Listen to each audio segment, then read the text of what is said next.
할렐루야. 오늘은 참음으로 기다릴지니라 라는 제목으로 하나님의 말씀을 대언하도록 하겠습니다. 발명왕 에디슨을 잘 아실 것입니다만 한번 사진 볼까요? 이렇게 생겼습니다. 그는 1300가지의 발명을 한 발명가로 발명을 통하여 사회에 큰 공헌을 한 그런 인물로 유명합니다만, 만약 에디슨이 없었다고 한다면 우리는 아직도 이 예배당에서 잘못했으면 이 전등을 켜지 못하고 촛불을 켜고 예배를 드릴 수도 있었다는 것입니다. 그만큼 사회에 많은 공헌을 한 사람이 에디슨인데요. 그런데 이처럼 많은 발명을 하였던 에디슨의 그 발명의 비결이 뭐냐? 여러 가지가 있겠습니다만 그 중에 특히 주목해 볼 것은 바로 그의 끈기와 인내였다고 합니다. 보통 한 종류의 발명품을 완성하기 위해 평균 에디슨은 몇 번의 실패를 했느냐? 몇 번 했을 것 같습니까? 평균 200번 정도 실패를 겪었다는 것입니다. 한 번은 발명을 하다가 너무 많은 실패를 하는 바람에 그의 조수가 이렇게까지 말하기를 했다고 하는데요. 뭐라고 이야기하니까, 선생님, 이 연구는 안 될 것 같습니다. 벌써 1000번이나 실패를 했지 않습니까? 그러자 에디슨이 대답하기를, 그것은 실패가 아니라 안 되는 방법 1000가지를 찾아낸 것이다. 그렇게 말을 했다는 것입니다. 1000번 실패했는데 1000번 실패했다고 이야기하는 것이 아니라 1000가지 안 되는 방법을 찾아낸 것이다. 그렇게 이야기를 했다는 것입니다. 참 대단하지 않습니까? 제 같으면은 100번은 고사하고 한 30번만 해도 포기하고 말 텐데요. 1000번을 실패했는데도 또 도전하겠다고 그렇게 말하고 있으니 말입니다. 이 모습을 보면 에디슨은 정말 끈기와 인내의 사람임에 틀림없을 것입니다만, 그러나 또 한편으로 생각해 보면 그런 많은 실패를 하는 동안 말은 안 해도 에디슨 스스로는 얼마나 힘들었을까? 자기 스스로는 얼마나 그 많은 난간을 극복했을까 하는 생각을 하게 해봅니다. 사실 우리들도 경험해 보지만 무슨 일이든지 끈기를 가지고 인내한다는 것 쉬운 일이 아니지 않습니까? 그죠? 자기와의 싸움이지 않냐는 이야기입니다. 그래서 우리는 끈기로 가지고 인내한다는 것, 참 우리하고는 거리가 멀다 하는 생각을 할 때가 많이 있는 것이 사실입니다만, 그런데 오늘 본문의 말씀에 보면 이제 하나님의 자녀된 우리들에게도 하나님의 자녀로서 이 땅에 살아감에 있어 이런 끈기를 가지고 인내하는 모습이 당연히 있어야 된다라고 말씀을 하고 있더라는 것입니다.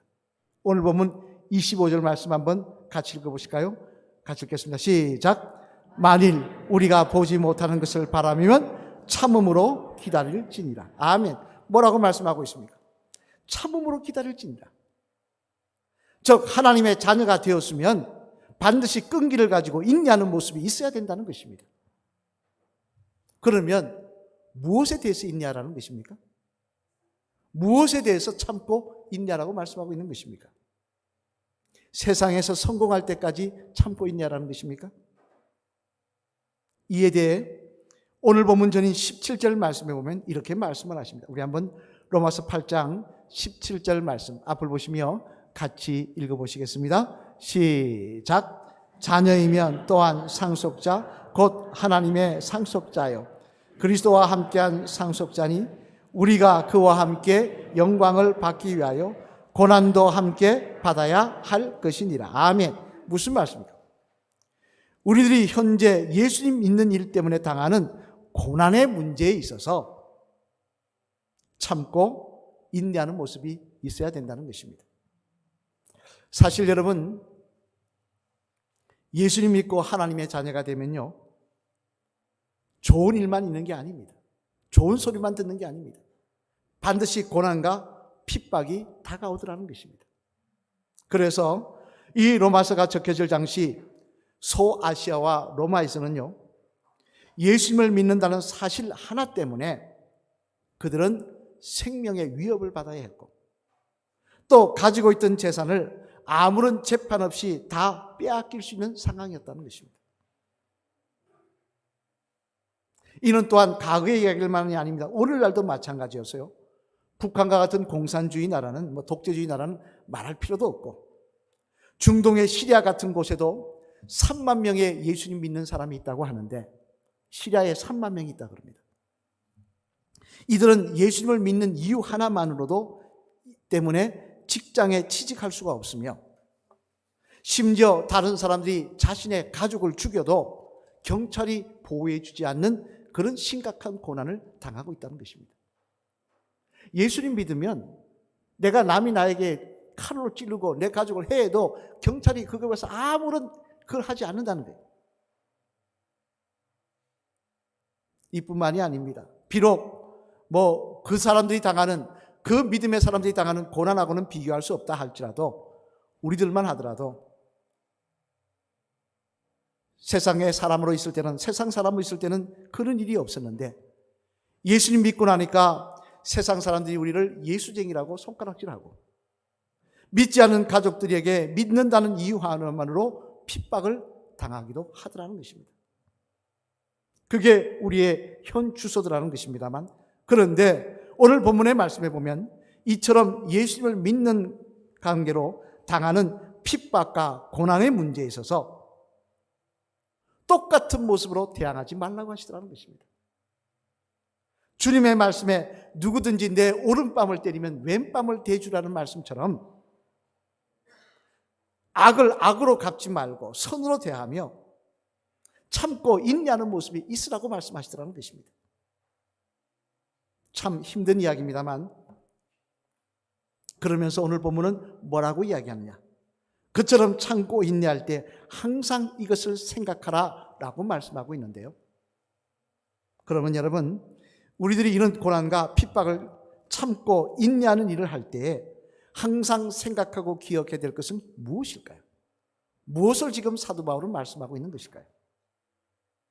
바라기는 오늘은 이 말씀을 통하여 이 세상에서 성도로서 당하는 고난과 핍박의 문제에서 악을 악으로 갚지 아니하고 실족하지 아니하고 다시 힘을 내어 그리스도의 사람으로 달려갈 수 있는 저와 여러분 되시기를 주님의 이름으로 간절히 축원을 드립니다. 그러면 우리가 이처럼 세상에서 고난과 핍박을 당할 때 참고 인내함에 있어 항상 생각하고 기억해야 될 것은 무엇일까? 그 내용을 오늘 본문 말씀 중심으로 살펴보면, 우리 앞을 보시면서 같이 한번 읽어보시겠습니다. 첫째, 같이 읽겠습니다. 시작. 성령님이 우리를 도우시고 계시다는 사실을 생각하며 인내하라는 하십니다. 뭘 생각하라고요? 성령님께서 우리를 도우시고 계시다는 사실을 생각하며 인내하라고 하십니다. 오늘 본문 26절 말씀을 한번 같이 읽어보시겠습니다. 시작. 이와 같이 성령도 우리의 연약함을 도우시나니 우리는 마땅히 기도할 바를 알지 못하나 오직 성령이 말할 수 없는 탄식으로 우리를 위하여 간구하시느니라. 아멘. 뭐라고 말씀하시면 성령님도 우리의 연약함을 도우시나니. 즉 우리가 핍박과 고난의 문제로 괴로워할 때, 우리가 그리스도의 신부로 살아가면서 어려움을 당할 때 성령님께서 우리들이 그 문제를 잘 이길 수 있도록 도우신다는 것입니다. 따라서 이를 생각하며 이 땅에서 당하는 고난과 핍박의 문제에서 참고 인내하는 모습을 보여라 라는 것입니다만, 그러면 여러분, 성령님께서 우리에게 임하셔서 우리들이 고난을 당할 때 도우시는 내용은 구체적으로 무엇일까요? 어떻게 도우실까요? 그 어려움을 얻게 하시는 것일까요? 그건 아니더라는 것입니다. 성경에 보면요, 우리가 고난을 당할 때 그 고난을 완전히 가져가진 않으십니다. 그러면 여러분 다 꽃길만 걸어야죠. 그렇지 않지 않습니까? 근데 어떻게 구체적으로 도우실까요? 성경 말씀 가운데 몇 가지를 살펴보면 이렇습니다. 먼저 마가복음 13장 11절 말씀을 한번 같이 읽어보시겠습니다. 같이 읽겠습니다. 시작. 사람들이 너희를 끌어다가 넘겨줄 때 무슨 말을 할까 미리 염려하지 말고 무엇이든지 그때 너희에게 주시는 그 말을 하라. 말하는 이는 너희가 아니요 성령이시니라. 아멘. 무슨 말씀입니까? 우리가 핍박과 고난을 당할 때에 성령께서 우리를 어떻게 도우시느냐? 우리의 입술에 할 말을 주신다는 것입니다. 우리의 입술에 할 말을 붙여주신다는 거예요. 그래서 사도행전 4장 말씀해 보면요, 베드로와 요한이 예수님을 못 박아 죽이라고 사형을 선고했던 그 산헤드린 공회, 그 산헤드린 공회에 이제 얼마 시간도 지나지 않았는데 그 자리에 끌려가서 심판을 받게 됩니다만, 그때 뭐라고 이야기를 하고 있습니까? 우리 한번 같이 읽어보실까요? 사도행전 4장 11절로 12절 말씀 우리 한번 같이 읽겠습니다. 시작. 이 예수는 너희 건축자들의 버린 돌로서 집 모퉁이의 머릿돌이 되었느니라. 다른 이로서는 구원을 받을 수가 없나니 천하 사람 중에 구원받을 만한 다른 이름을 너희에게 주신 일이 없음이라 하였더라. 아멘. 무슨 말씀입니까? 베드로와 요한이 어떻게 이야기했다는 겁니까? 예수님을 못 박아 죽이라고 이야기했던 그들 앞에서 담대히 예수 그리스도가 구세주라고 전하게 하시더라는 것입니다. 다시 말해, 어떤 상황 속에서도 우리가 예수 그리스도를 부인하지 않고 예수 그리스도를 전하는 사람으로 우리를 도우시더라는 것입니다. 또 요한복음 14장 26절 말씀에 보면요, 주님은 이렇게도 말씀하십니다. 우리 한번 요한복음 14장 26절 말씀 한번 같이 읽어보실까요? 시작. 보혜사 곧 아버지께서 내 이름으로 보내실 성령, 그가 너희에게 모든 것을 가르치고 내가 너희에게 말한 모든 것을 생각나게 하리라. 아멘. 무슨 말씀입니까? 이는 성령께서 우리들 속에 임하셔서 어떻게 하신다는 겁니까? 항상 하나님의 말씀을 잊지 않게 하시고 깨닫게 하신다는 것입니다. 그래서 우리가 그 고난과 핍박의 문제에서 타협하거나 세상과 타협하거나 굴하지 않고 끝까지 믿음의 사람의 길을 가게 하신다는 것입니다. 그리고 여러분 잘 아시는 말씀이 있죠? 갈라디아서 5장 22절로 23절 말씀 한번 같이 읽어보시겠습니다. 이 말씀 시작. 오직 성령의 열매는 사랑과 희락과 화평과 오래 참음과 자비와 양성과 충성과 온유와 절제니 이 같은 것을 금지할 법이 없느니라. 아멘. 무슨 말씀입니까? 그런 악한 세상에 살면서 그들과 똑같은 모습으로 악의 열매를 맺는 것이 아니라 우리가 세상에 물들지 않고 하나님이 기뻐하시는, 그럼에도 불구하고 하나님이 기뻐하시는 사랑의 열매를, 나를 핍박하는 자들에게 사랑의 말을 할 수 있고 나를 핍박하는 자를 위해서 기도할 수 있고 이런 오래 참음과 화평의 열매들을 맺게 도와주신다는 것입니다. 하지만 이뿐만이 아닙니다. 오늘 보면 27절 말씀에 보면요, 또 뭐라고 말씀하십니까? 이 말씀도 한번 같이 읽어보실까요? 앞에 보시면 시작. 마음을 살피시는 이가 성령의 생각을 아시나니 이는 성령이 하나님 뜻대로 성도를 위하여 간구하심이니라. 아멘. 무슨 말씀입니까? 또 하나 더 중요한 일이 있는데 그게 뭐냐? 우리 더 중요하게 도우시는데 그게 뭐냐? 성령님께서 우리를 위해서 중보기도로 도우신다는 것입니다. 우리가 그 일을 잘 감당할 수 있도록 중보기도로 도우신다는 것입니다. 여러분, 누군가 나를 위해 중보기도 한다는 것이 얼마나 귀한 일인 줄 아십니까? 중보기도에 관한 이야기 중에 이런 이야기가 있어서 한번 소개해 드립니다. 미국의 심리학자 중에 기독교인인 랜돌프 버드라는 교수가 있습니다만, 그는 중보기도가 사람의 병에 어떤 영향을 미치는가, 그것을 좀 과학적으로 증명해 보고 싶었다고 합니다. 그래서 버드 교수는 400명 가까운 393명의 심장병 환자들을 두 그룹으로 나눠서 한쪽 그룹은 중보기도 팀을 만들어서 그들을 위해 기도하겠다는 것입니다. 그리고 나머지 한 그룹은 아무에게도 기도 부탁을 안 했다는 거예요. 물론 그 중보기도 팀에는 서로 알지도 못했고 장로교인, 침례교인, 감리교인 뭐 다 섞여 있는 그런 다양한 사람들이었습니다. 랜돌프 버드 박사는 그들에게 환자 이름과 병세와 현재의 상태에 대해서 이야기를 해주고는 매일 10분씩 그들을 위해 기도회를 부탁을 했다는 것입니다. 그리고 10개월이 지난 후에 그 결과를 비교해 봤는데 깜짝 놀라고 말았습니다. 왜냐하면 너무나 큰 차이를 보였기 때문이었습니다. 결과에 따르면 중보기도를 받은 첫 번째 그룹은 병세 때문에 항생제 치료를 받아야 될 사람이 두 번째 그룹에 비해서 5분의 1로 줄어들었다는 거예요. 이쪽에는 100명이 항생제 치료를 받아야 되면 이쪽에는 20명만 받아도 되더라는 거예요. 그리고 이 심장병 때문에 폐에 물이 고이는 여러 가지 문제가 발생했는데 그때도 그 사람들도 3분의 1에 불과했으며 인공호흡기를 달아야 될 경우도 별로 없었다는 것입니다. 물론 사망자 수도 훨씬 적었다고 하는 것입니다. 이에 중보기도의 역사에 대해 매우 부정적이었던 같은 대학 교수인 윌리엄 놀란 박사는 그 결과를 검토한 후에 이렇게 말했다고 합니다. 뭐라고 말했느냐? 자신은 하나님을 믿지 않고 중보기도의 능력을 믿지 않던 사람인데 그걸 보고 뭐라고 이야기했느냐? 이 결과를 보니까 충분히 연구가 검증된 것 같군요. 그렇다면 우리 여사들은 처방 전에 하루에 3번 기도하시고 또 기도 부탁을 하세요라는 그런 말도 추가해서 적어야 되겠습니다 라고까지 이야기를 했다는 것입니다.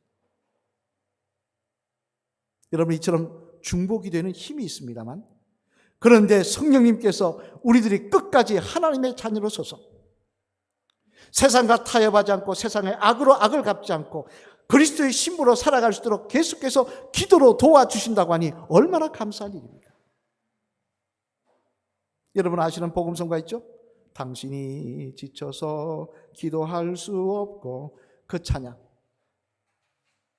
눈물이 빗물처럼 흘러내릴 때 주님은 우리 연약함을 아시고 사랑으로 돌봐주시네. 그러면서 누군가 널 위해 누군가 기도하네 할 때 그 누군가가 누구냐? 바로 성령님께서 연약한 우리들이 끝까지 믿음의 사람으로 낙심하지 않고 실족하지 않고 힘을 내어 달려갈 수 있도록 기도하며 도우신다는 것입니다. 그러니 여러분, 얼마나 감사한 일입니까? 우리는 홀로 인생 살아가는 것이 아닙니다. 내 혼자 걸어가는 것이 아닙니다. 오늘도 우리가 그렇게 살아갈 수 있도록 성령님께서 여러 가지 모습으로 또 중보기도로 우리를 도우고 계신 줄로 믿습니다. 그래서 오늘 본문 말씀에 보면 이렇게 이야기하는 것입니다. 26절로 27절 말씀 다시 한번 같이 읽어보실까요? 시작. 이와 같이 성령도 우리의 연약함을 도우시나니 우리는 마땅히 기도할 바를 알지 못하나 오직 성령이 말할 수 없는 탄식으로 우리를 위하여 친히 간구하시느냐. 마음을 살피시는 이가 성령의 생각을 아시나니 이는 성령이 하나님의 뜻대로 성도를 위하여 간구하심이니라. 아멘.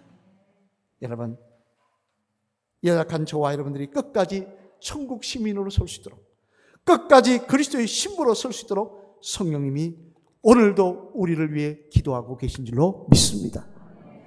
보이는 부분 안 보이는 부분에서 우리와 함께 하시며 우리가 낙심하지 않고 절망하지 않고 담대히 이길 수 있도록 도우고 계신 줄로 믿습니다.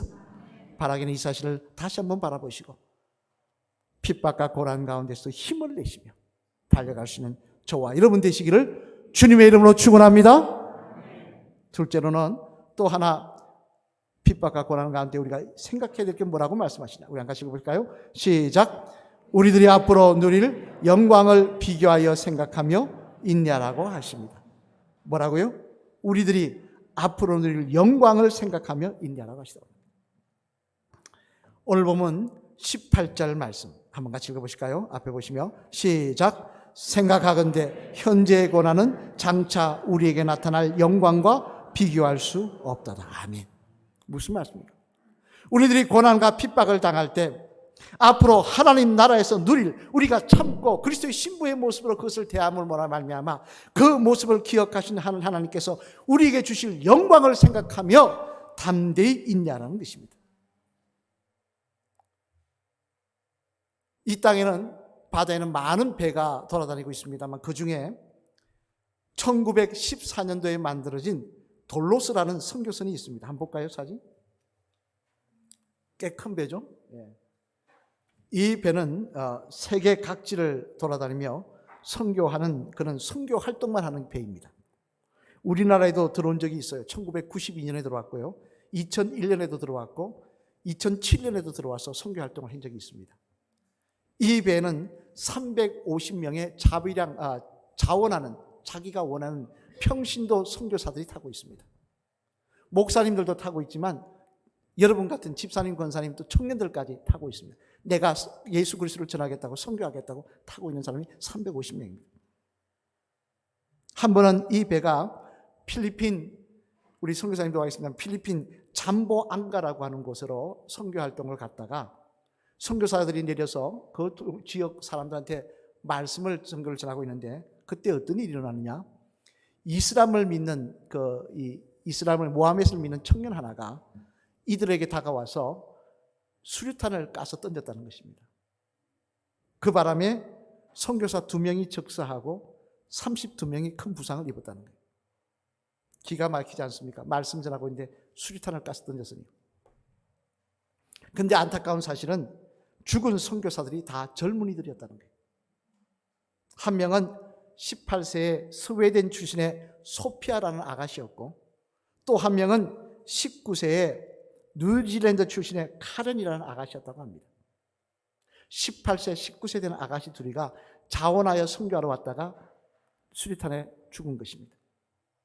그러니 여러분, 선교선에 탄 사람들이 얼마나 마음이 아팠겠습니까? 얼마나 기가 막혔겠습니까? 또 이 소식을 들을 부모님들은 얼마나 기가 막히겠습니까? 건강하게 잘 지내던 내 딸이 선교하겠다고 갔다가 필리핀 가서 수류탄 맞아 죽어버렸습니다. 이 사실을 걱정하며 이 배에 탄 선교사님들이 이 두 아가씨의 집에 딸의 죽음을 전보로 알렸는데요. 그런데 이 두 아가씨들의 부모님은 다시 전보로 답장을 보내왔다고 합니다. 뭐라고 보내왔느냐? 이렇게 보내왔다고 합니다. 이 실제 보내한 내용입니다. 우리는 이 비참한 일에 잘 대처하고 있습니다. 더 열심히 복음 전하는 일에 계속하시기 바랍니다. 라고 보내왔다는 것입니다. 무슨 이야기입니까? 우리는 잘 대처하고 있으니 걱정하지 마시고, 우리 걱정하지 마시고, 여러분들이나 이번 일에 너무 마음 아파하지 말고 또 실족하지 말고 계속 복음 전하는 일에 매진해 달라는 것입니다. 이것 때문에 주저앉아서 돌아오지 말라는 거예요. 계속 복음 전하라는 거예요. 좀 놀랍지 않습니까? 자식이 죽었는데 슬프지 않은 부모가 어디 있겠습니까? 그런데 왜 이렇게 답장을 한 것입니까? 그것은 이 부모님들은 고백합니다. 자기 딸이 죽은 것하고 하나님의 나라에서 그 딸들이 받을 영광하고 비교하였기 때문에 그들은 슬픔을 극복할 수 있었다는 것입니다. 다시 말해 그리스도와 함께 고난을 당했으니 그리스도와 함께 영광을 누릴 것이라는 하나님의 말씀을 기억하며 또 그 영광과 지금의 고난과는 비교할 수 없다는 사실을 생각하며 이렇게 답장을 보냈다는 것입니다. 여러분, 이 세상의 헛된 부귀영화와 하늘의 영광을 어떻게 비교할 수 있겠습니까? 아무리 호화호식하고 아무리 오래 살아도 그것을 하나님 나라에서 누릴 영광과 비교할 수가 있겠습니까? 당장 초대교회 순교자 중에 한 사람이던 스데반 집사님도 그렇습니다. 여러분, 스데반 집사님이 어떻게 돌아가십니까? 그는 바리새인 등에 대해서 모함을 당해 죽습니다. 모함 당하는 게 얼마나 기가 막힌 일인지 아십니까, 여러분? 자기가 하지 않은 일을 했다고 그러면서 엉터리를 모아서 사람을, 그것도 그냥 단순히 왕따시키는 게 아니라 죽입니다. 그 죽이는 사람들은 누구냐? 자기에게 와서 스데반 집사님이 구제받는 사람들에게 구제품을 나눠줬던 사람이기 때문에 자기에게 와서 도와달라고 그 이야기했던 그 사람들이 이제는 돌을 들고 와서 자기를 더 죽이려고 돌을 던집니다. 그렇다면 여러분 같으면 어떻게 하시겠습니까? 하나님, 저들의 저 악한 것을 기억해 주십시오 이라고 해야 되지 않겠습니까? 내가 죽었어도 내가 가만히 안 있겠다. 내가 하나님 앞에 가서 기도해서 너희들 다 멸하겠다. 그렇게 해야 되는 거 아니겠습니까? 근데 스데반 선생님이 뭐라고 이야기합니까? 하나님, 저들을 용서하여 주시옵소서. 어떻게 이럴 수 있습니까? 성품이 우리하고 달라서 그렇습니까? 아니더라는 것입니다. 그 이유에 대해서 성경은 이렇게 기록하고 있습니다. 사도행전 7장 55절 말씀 우리 앞으로 보시면 같이 읽어보실까요? 시작. 스데반이 성령 충만하여 하늘을 우러러 주목하여 하나님의 영광과 및 예수께서 하나님 우편에 서신 것을 보고. 아멘. 무슨 말씀입니까? 그가 순교하는 순간 영안이 열려서 하늘나라를 바라보는데 그 눈앞에 보이는 것은 하나님의 놀라운 영광이더라는 것입니다. 자기가 앞으로 살게 될 하나님의 나라의 영광을 바라보니 이 세상 것하고는 이 세상 것하고는 감히 비교할 수조차가 없더라는 것입니다.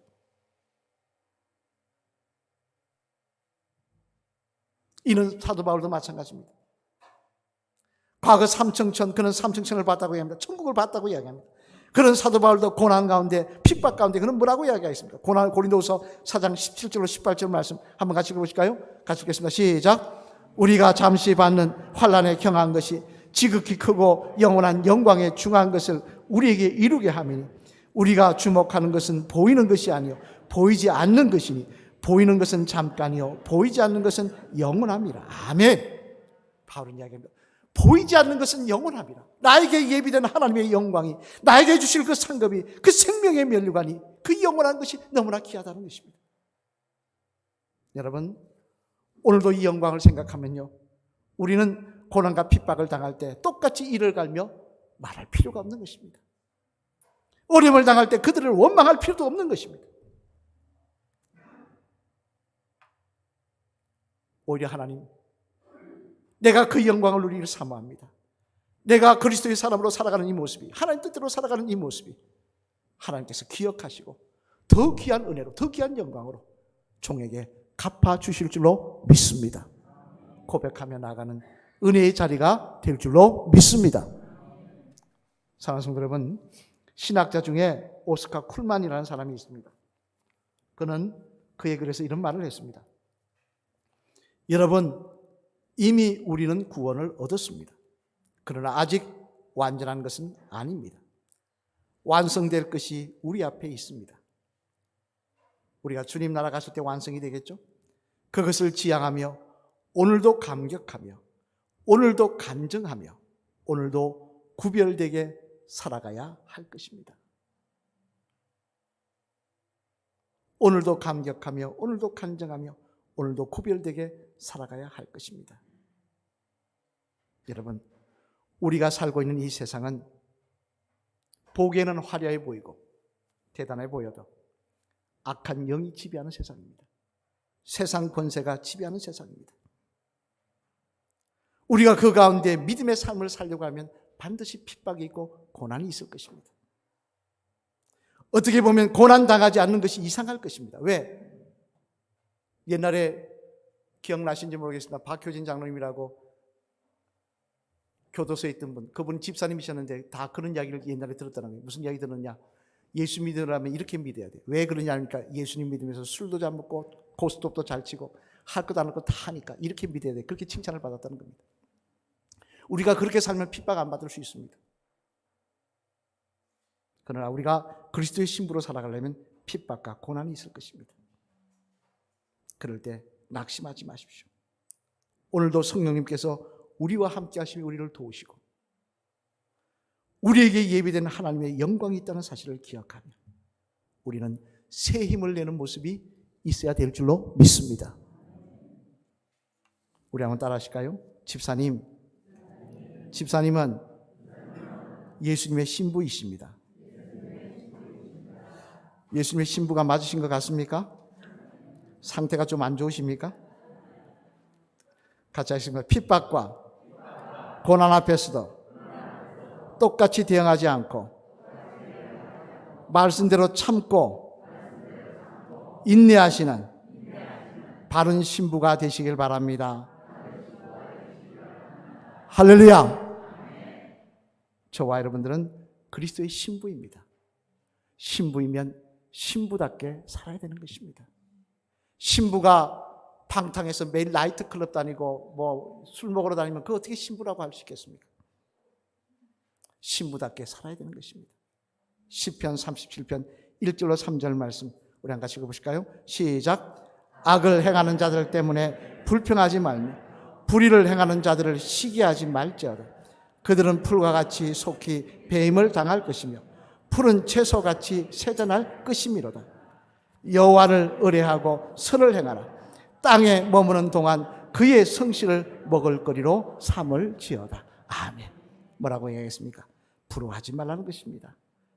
그들과 똑같이 살려고 하지 말라는 것입니다. 선을 행하며 땅에 머무는 동안, 잠깐 이 땅에 사는 동안 그의 성실을, 하나님의 성실을 사모하며 살라는 것입니다. 또 요한계시록 14장 12절 말씀 우리 한 같이 읽어보실까요? 앞을 보시며 시작. 성도들의 인내가 여기 있나니 그들은 하나님의 계명과 예수에 대한 믿음을 지키는 자니라. 아멘.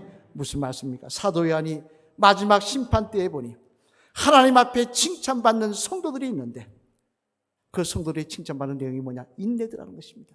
그 인내의 모습이 뭐냐? 하나님의 계명과 예수에 대한 믿음을 가지고 인내한 자들에 대해서 하나님께서 그들에게 칭찬과 상급과 영광을 허락하여 주시다는 것입니다. 여러분, 우리는 살면서 내가 믿는다는 사실 때문에 고난과 핍박을 당할 때가 있습니다. 억울한 일을 당할 때가 있습니다. 여러분의 사정을 제가 다 알지는 못합니다만 인생 가운데 그런 시간이 있을 것입니다. 그러나 그것 때문에 낙심하지 마시기 바랍니다. 내가 그리스도의 사람이라는 증거인 것입니다.